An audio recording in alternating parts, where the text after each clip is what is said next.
This is Radio Taiwan International.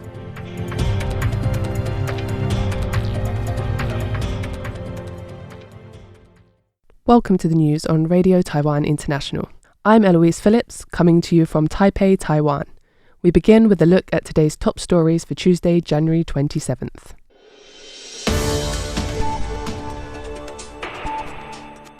The court rejects the appeal for Kaikai's abusers. Alex Honnold's daring climb puts Taipei 101 back on the world stage. And Dresden International School expands its campus for a Taiwanese student influx tied to TSMC.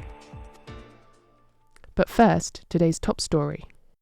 A foster care nanny and her sister, who tortured a 1-year-old boy named Kaikai to death, faced a second trial this week after appealing their original sentencing.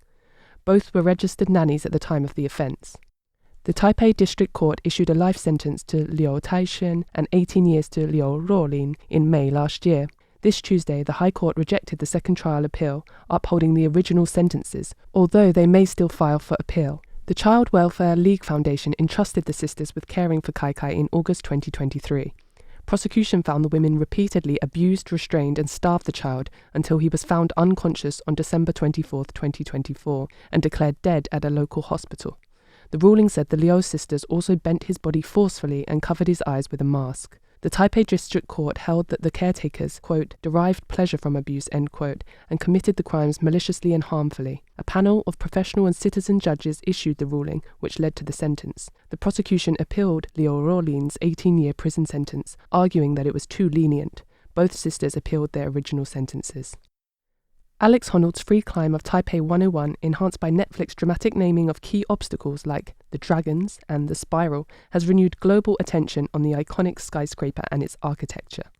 Alex Honnold's free climbing conquest of Taipei 101 has put the skyscraper back in the international spotlight. Each of the most challenging obstacles along his climbing route was specially named by Netflix for its live broadcast, adding further dramatic effect. The Dragons, for example, referred to the nearly 5-meter-long steel structures on the corners of the building that resemble those found in Taiwanese temples and serve to guard the building from bad energy. Other sections were called bamboo boxes, while the final and most difficult tower segments were called the overhangs and the spiral. These names added a sense of epic scale to the program and allowed global audiences to better understand the building's architecture. When Taipei 101 officially opened on December 31, 2004, it was regarded as the tallest building in the world. Although in the intervening decades it has dropped to 11th place among the world's highest skyscrapers, Honnold's historic climb has allowed it to rise to the top of public consciousness once again. Hannah Belinsky for RTI News.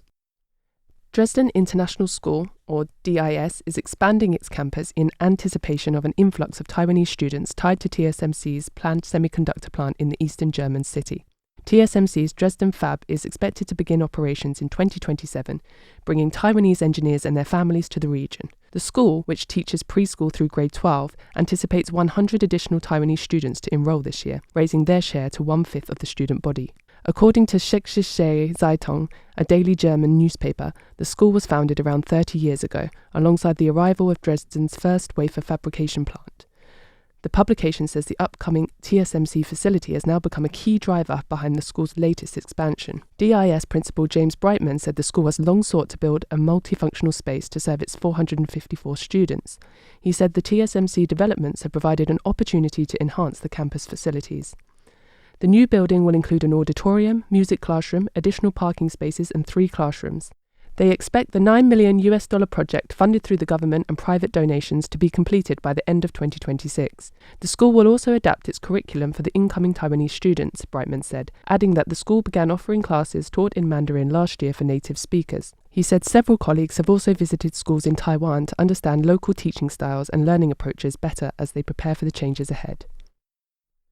The Taiwan Foundation for Democracy, or TFD, held an international forum this Tuesday regarding AI, local democratic development, international cooperation and innovative urban governance. Lin Jialong, Foreign Minister and TFD Vice Chairperson, highlighted this year as the 30th anniversary of Taiwan's first direct presidential election. He said 1996 marked a significant milestone in Taiwan's formal establishment as a democratic development, and that reviewing its history, it's clear the democratic foundation stems from, quote, local autonomy, end quote. Lin said mayoral and county magistrate elections from as early as 1950 laid the cornerstone of Taiwan's democracy. The foreign minister also highlighted the close connection between technological development and urban governance, detailing that with the lifting of martial law and the founding of TSMC, Taiwan's political democratization and technological innovation both flourished in 1987. Technology solved urban governance problems during his time as mayor in Taichung, Lin explained, but he also witnessed its role in enabling malicious uses of information overload. Lin said, "Therefore, as we step into the AI era, we must collectively ask ourselves, will a paradigm shift brought about by artificial intelligence deliver greater innovation for urban governance or introduce new challenges?" The TFD chair said he hopes to explore issues related to urban and global democratic governance networks through exchanges and dialogues between Taiwan and international partners as part of his advocated, quote, comprehensive diplomacy, end quote.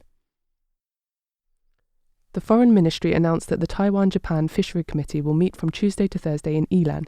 Representatives will discuss fishing vessel operation regulations where Taiwanese and Japanese fishers operate in an overlapping area between the Diaoyutai Islands and the Yaeyama Islands known as the Inverted Triangle, among other topics. The ministry noted that the 11th committee meeting held last January in Tokyo reached a consensus on operations within these waters for 2025, which they say were implemented smoothly. Taiwan and Japan signed the Taiwan-Japan Fisheries Agreement in 2013, establishing the Taiwan-Japan Fishery Committee. The Foreign Ministry said it will continue using the mechanism to negotiate resource sharing and mutually beneficial fishing rules with Japan, ensuring order and safety for fishermen from both sides and promoting peace, stability and prosperity in the region. The central bank announced Tuesday that Taiwan's new series of the new Taiwan dollar banknote, initiated on October 23, 2025, will carry the theme Taiwan's Beauty. To boost public recognition and build social consensus, it has proposed 12 denomination themes for online voting on the bank's website. The poll runs from now until February 13th. Central Bank Issuance Bureau Director Deng Yan-da explained the voting details on Tuesday. He noted that the voting approach draws from international examples, such as Switzerland's time-themed notes featuring light, wind and water, or Norway's ocean-inspired designs with lighthouses and Atlantic cod to showcase maritime wealth. The 12 themes aim to highlight Taiwan's beauty, including harmonious consensus for the island's diverse ethnic groups, sustainable development for net zero efforts balancing growth, environment and equity, sportsmanship symbolizing perseverance, architectural beauty blending tradition, modernity and multiculturalism, technological innovation for resilient R&D leadership, and women's glory for gender equality progress. Deng said, These past 2 days, both in Taiwan and around the world, Taipei 101 has created a buzz. Actually, Taipei 101 is an architectural beauty that not only represents technology but also environmentalism. Everyone knows 101 is a super green building, a truly fantastic green building. Having 101 is a source of pride for Taiwan. Furthermore, our strategic shield is in building technological innovation. Deng added that gathering public input on note themes is common in Europe and the US. For example, the UK's 6 planned themes for public voting, Switzerland's pre-designed public proposals, and South Korea's telephone surveys to heighten societal buy-in. Thanks for joining me for the news. I'm Eloise Phillips. Stay tuned for another 50 minutes of English language features brought to you by Radio Taiwan International.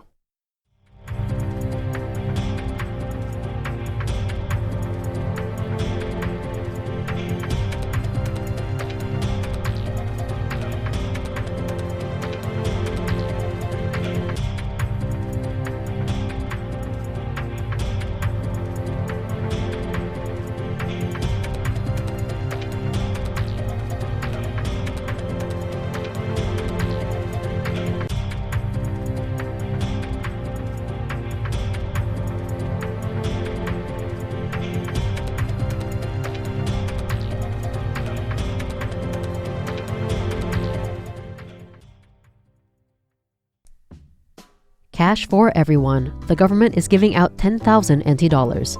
It's easy to claim. Choose direct deposit, ATM, or post office. Check details at the official website 10,000.gov.tw or 10000.gov.tw or call the free hotline at 1988. Stay alert. Don't trust unknown sources. This advertisement is brought to you by the Ministry of Finance.